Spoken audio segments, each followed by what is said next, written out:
Omniscient Reader's Viewpoint is a story with multiple plot points, so many plot points that I am losing overview of like what is really going on. And today I want to talk about 3 things that just confuse me in the story. Not that I didn't understand them when they were explained, I just think most of these things haven't really been explained, and I wonder if they will ever get explained, if it will be endgame questions, or if I'm just stupid. So without further ado, let me tell you about those 3 things. The first thing is about the world of Omniscient Reader's Viewpoint. I think this will actually be explained in the very later part of the story, but I still want to talk about it because I theorize about this a lot on the streams where I react to the story. I mean, the world is interesting. We had the Twissa world, where everything was going on that Dokja read, with Junhyuk, Jihye, and all these other characters that were originally in the story. But then, somehow, in the exact moment when the last chapter got released and Dokja was reading it, it all changed. The world that Dokja lived in actually became the world of Twissa. So now the first question is, was it always that case? And was it just that Dokja died against Namwoon because the version of Dokja in Twissa did not actually read the story? But that would be kind of weird. So that leads me to believe that it was more that 2 worlds were fusing together into one.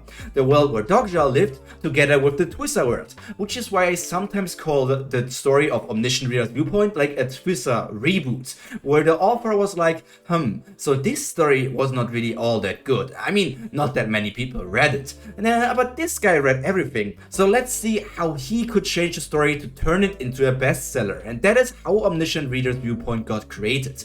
But how does that make sense? Is the world something else? How can things change? It makes sense that things change in the side of Korea, because Dokja is there in all of these things. But apparently in those recent chapters that I read right now in the tiny world, it also says that things changed in Japan. And it must also mean that things changed in other parts of the world. And how is that possible if all that changed is that Dokja entered the world?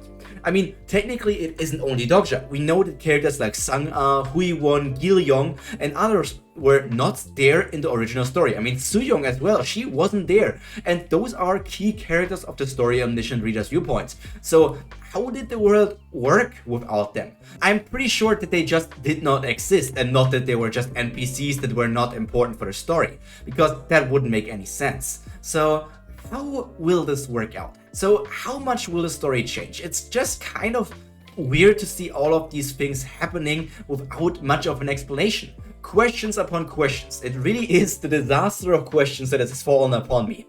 But that's enough about this point, I think. I didn't really ask anything. I'm just confused about how this world collided together with Dokja's, how it makes sense, and I need an answer for that when the story comes to an end sometime.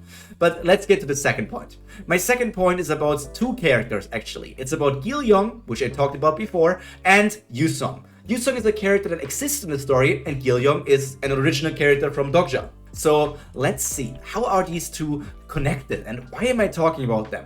Well, Gil-young is also a beast master. Well, not really a beast master, he's an insect master. So when I first encountered Yusong, I thought, okay, so she can control beasts. So like dogs, cats, werewolves, like these beast type monsters. And Gil-young is capable of controlling insect-type monsters. But from what we have seen, it seems like Yusong is capable of controlling all the monsters, like every single monster out there, not just beast-type monsters. Meanwhile, Gil-young is only insect types. So is Gil-young just a downgraded Yusong?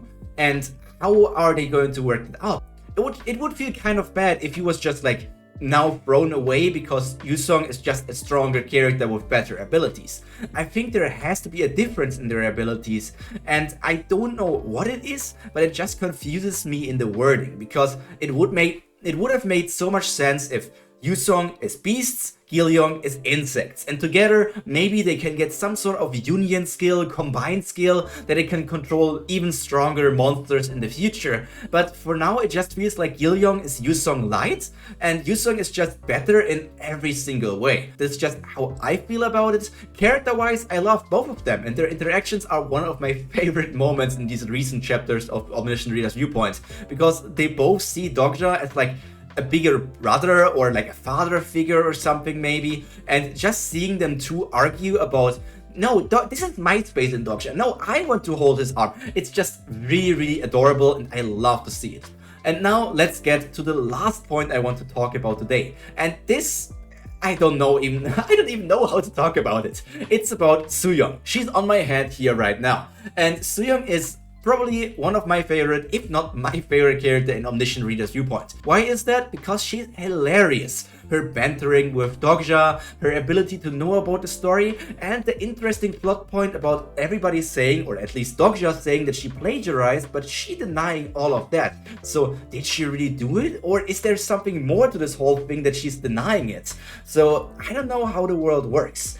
And her abilities are interesting as well. The different clones she can do, that they can look in different ways. Just her overall skills in general, I feel like they are quite interesting. But the one thing that confuses me the most is actually her title of the fake king.